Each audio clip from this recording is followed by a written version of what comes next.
People think the ocean is so big that we can have very little impact on it. The fact of the matter is people can and do have a huge impact on the global ocean.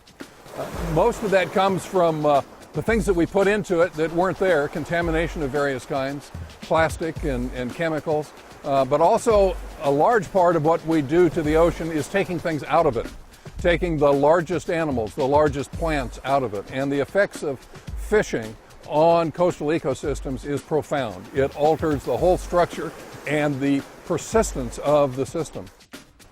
One of the challenges with managing the integrity of coastal ecosystems is keeping all of the pieces. People tend to want to take out the largest, most valuable parts. So those are the biggest fish, the ones for which we've developed a market. So it's just like taking wolves out of Yellowstone, taking the big fish out of coral reefs and kelp forests has the same effect. And you get overgrazing by small urchins and sea stars and things of that sort, and the whole system starts to unravel.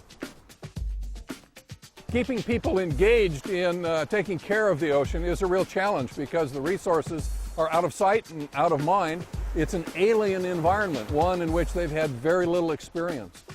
So just getting people to acknowledge that there's something below the surface of the ocean that's worth taking care of is one of the big challenges. Life on Earth wouldn't be the same without the ocean. It produces most of the oxygen in the atmosphere. It absorbs a lot of the carbon dioxide that we all know about is causing problems with global change and increasing the temperature of the atmosphere. The ocean is a key element for providing food and fiber and other products for people. So it's really important to life on Earth.